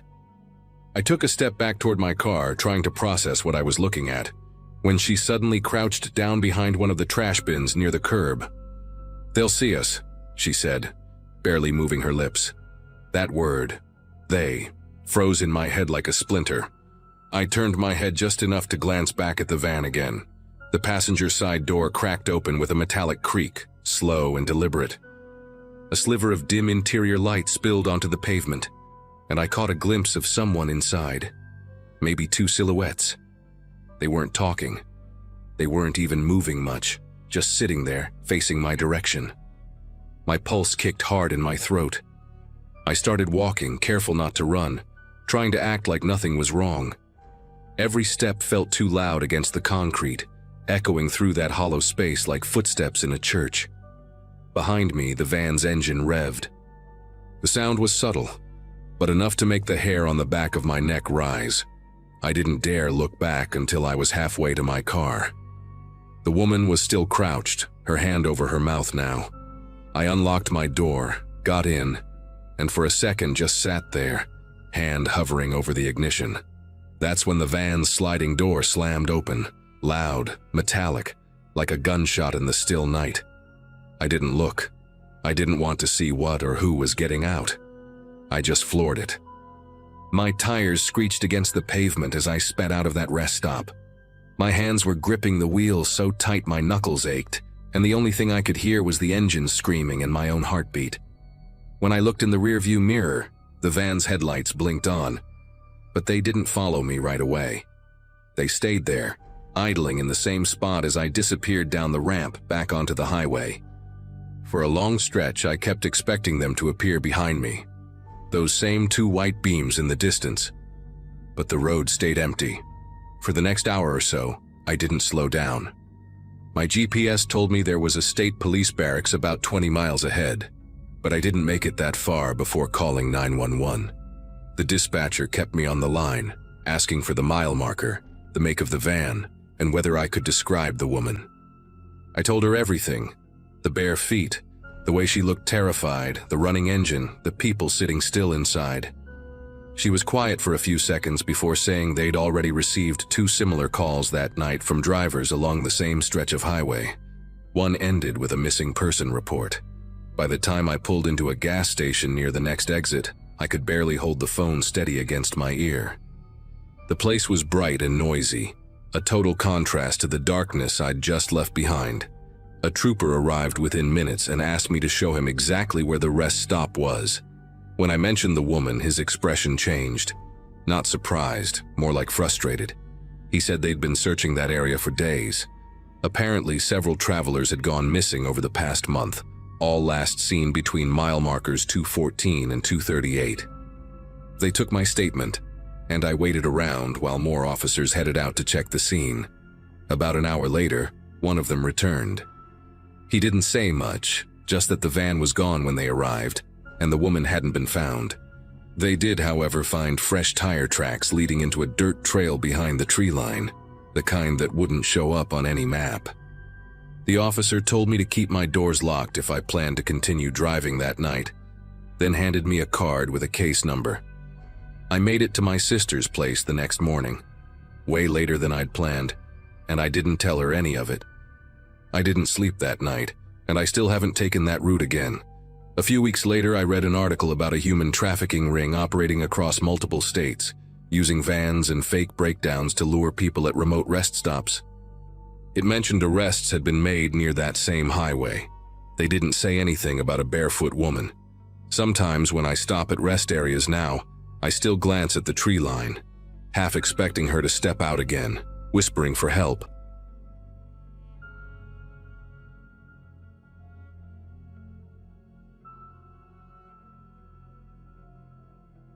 Thanksgiving week always made me restless.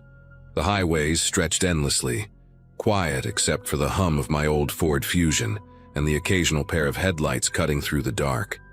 I'd left work late that night, hoping to beat the holiday rush by driving straight through to my parents' place in southern Indiana. Coffee thermos in the cup holder, talk radio low, and a half-eaten bag of pretzels on the passenger seat. It was the kind of solitude that usually cleared my head. I remember thinking the road felt heavier than usual, like it absorbed the sound instead of echoing it back. Around midnight, the world outside my windshield turned into a tunnel of black trees and yellow lines. Then I spotted the red blink of hazard lights ahead, faint, rhythmic, almost hypnotic. A silver sedan sat half on the shoulder, half on the lane, tilted just slightly like one tire had gone flat. My first thought was someone must have hit debris or maybe ran out of gas. I slowed instinctively, rolled my window down a crack and could see a figure standing beside the car, waving an arm stiffly in the glow of the hazard lights. It didn't feel staged at first, just someone stuck and freezing in the dark. I pulled over a few yards behind, kept my engine running, and grabbed my flashlight from the glove compartment. The air outside had that dry, sharp cold that bites the inside of your nose. The person near the car, a man, maybe mid-30s, called out something I couldn't make out over the hum of passing wind. He sounded strained, like his throat hurt. As I stepped closer, the beam of my flashlight swept over the rear bumper. And that's when I saw it. Behind the car, a second silhouette moved, crouched low like they were checking the tire, but their position didn't make sense. The person wasn't fixing anything. They were waiting. My pulse jumped before I could rationalize it. I slowed my pace and angled the flashlight so it didn't reveal how tense I suddenly felt. The first man gave a half-hearted smile and said his battery died. His voice had this forced steadiness, like he'd rehearsed the line. The second figure didn't move, just shifted slightly. And I caught a dull glint near their hand. Maybe metal, maybe nothing. But it made my stomach twist. Every instinct screamed to back away calmly. But I knew if I turned my back too soon, I'd regret it. I forced a polite laugh and said I had jumper cables in the trunk, hoping to sound casual while I calculated my next move. The man nodded quickly, too quickly, and glanced toward the crouched figure as if waiting for a signal. My headlights cast long shadows over the road, and I realized how far we were from anything. No houses, no distant glow from gas stations, just black trees hemming us in. I popped the trunk halfway, pretending to dig around while keeping one eye on them. That's when the crouched person stood up. They were taller than I expected, wearing a hood pulled tight, and for a second, they froze in the glare, deciding what to do. Something about the stillness broke me out of whatever hesitation I had left. I slammed the trunk shut, jumped back into the driver's seat and hit the locks. The first guy shouted something, not words I recognized, more like a bark, and both of them started running toward the car. My tires spun on the shoulder gravel before catching the asphalt. The hazard lights shrank fast in the rearview mirror, and for a moment, I thought that was it. But then, in the red glow of my taillights, I caught movement again. Their car's headlights flared to life. They weren't stranded at all. My chest felt like it was pulsing with the rhythm of the road as I pushed the accelerator harder than I ever had. The sedan's lights grew larger behind me, closing the distance. Every curve of the highway felt like a gamble. One wrong turn and I'd be in a ditch. I couldn't call anyone. My phone had no signal for miles. The only thing I could think to do was keep driving until I found a sign of life. Then, through the windshield, I spotted a green highway marker flashing by. Exit 114, 5 miles. I didn't even know what town it led to, but it was my only shot. The other car pulled closer, high beams flaring through my mirrors. They swerved left, then right, trying to line up beside me. I kept my steering wheel locked straight, praying the road wouldn't curve again. Finally, I saw a cluster of yellow streetlights ahead, the faint outline of a gas station and a diner. I cut across the lane, barely keeping control, and took the exit ramp at nearly 70. My car fishtailed but stayed upright. Behind me, the sedan missed the turn, flying past the exit and disappearing down the highway. I coasted into the gas station lot and parked beneath the brightest light I could find. For a minute, I just sat there, gripping the steering wheel so tightly my fingers hurt. The gas station looked half abandoned, one of those places that stayed open 24 hours only on paper. A flickering sign buzzed overhead, and a single car was parked by the convenience store entrance, an old blue pickup, empty inside. I stepped out, scanning the road behind me. Nothing but the faint hum of engines somewhere far off. My heart was still hammering, but the silence felt heavier than the chase itself. I walked inside, trying to explain what happened to the sleepy cashier who looked barely out of high school. He blinked at me like he wasn't sure if I was serious until I pointed outside toward the highway. He picked up the phone right away and called the county sheriff. While we waited, I caught my reflection in the glass cooler door. I looked pale, older somehow, like the night had taken something from me. When the deputy arrived, I told him everything, every detail I could remember. The fake breakdown, the crouched figure, the moment their headlights came on. He nodded slowly, jotting things down on a small notepad, then told me something that made my stomach knot all over again. Apparently, there had been 3 similar reports that week. People pulled over to help stranded drivers along that same stretch of highway, and at least one car had been stolen. The deputy offered to follow me to the next town so I could rest at a motel. I agreed without thinking twice. The drive there felt longer than it should have. Every pair of headlights I saw in the rearview mirror made my pulse spike again. Even inside the motel room, I couldn't sleep. I kept the blinds half open, the TV volume low and the keys right by my hand. When I finally drifted off near dawn, I dreamt of flashing hazard lights pulsing in the dark, always getting closer, never stopping. It's been a few years now, and I still avoid driving at night whenever I can. Every Thanksgiving since then, my family jokes about how I finally learned to slow down, but they don't know the reason why. Sometimes when I'm on an empty road and see lights in the distance, my foot hesitates before pressing the gas. I think about that man, the one who waved me down, and the figure behind his car waiting for me to stop. Maybe they moved on to another highway. Maybe they were caught. Maybe they're still out there waiting for someone else to be kind enough to pull over.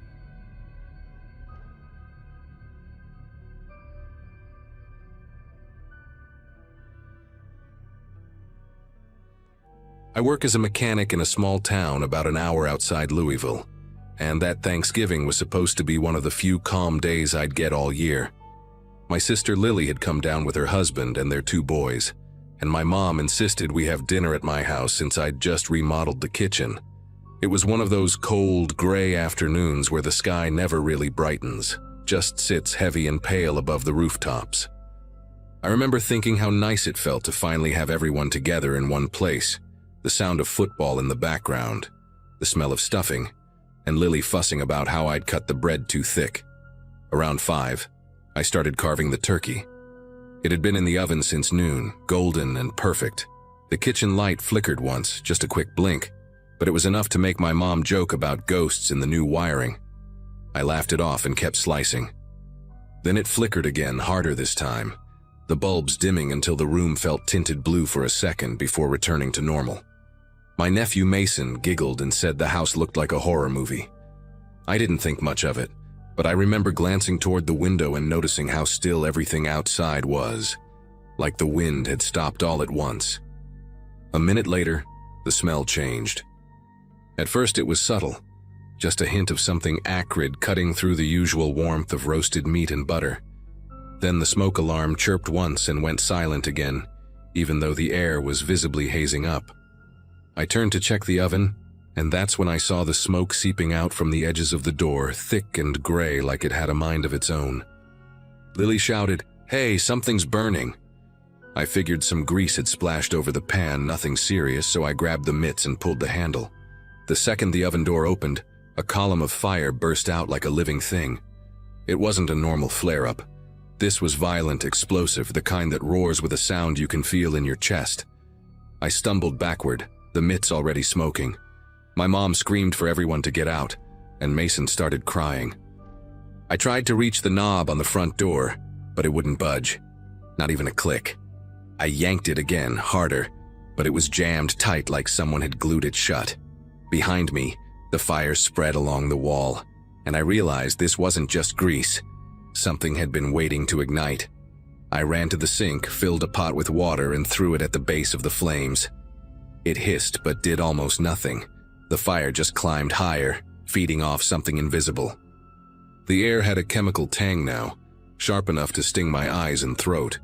Lily was trying to break a window with a chair, but the glass only cracked, refusing to give. My mom was on the phone with 911, shouting our address, but even her voice sounded small under the roar. The kitchen ceiling had started to blacken, flakes of soot floating down like burnt snow. I kept thinking, this can't be happening, not here, not in my house. Then I noticed the smell coming from behind the stove.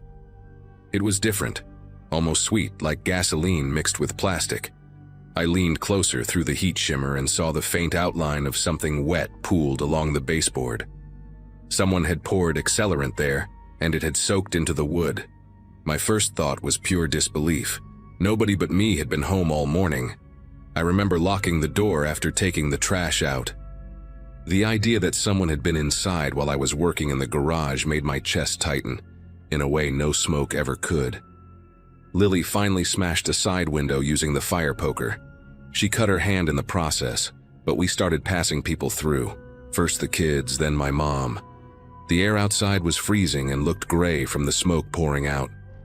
I was the last one still in the kitchen, trying to grab the fire extinguisher from under the counter. When I pulled the pin and sprayed, the foam sputtered halfway, then died completely. The gauge was in the red. It was like everything that could fail that night had decided to do it at once. I dropped it, realizing I had about 30 seconds before the cabinets went up too. I ducked through the broken window and hit the cold ground hard. Behind me, the curtains caught, and the living room turned orange. My neighbors started running across the street with blankets and buckets, but the flames were already eating through the roof. I remember standing there, barefoot in the frost, watching years of my life turn into a single column of smoke. The fire truck sirens echoed somewhere far away, but it felt like the whole world had slowed down, stretching each sound into something distorted and unreal. By the time the firefighters arrived, half the house was gone. They kept shouting at me to move back, but I couldn't make my legs work. I just stood there staring at the spot behind the stove, where I knew that slick puddle had been. One of the officers later told me the accelerant had soaked deep enough to act like a hidden fuse. Whoever did it must have poured it hours before and waited for the right moment. The oven heat must have triggered it.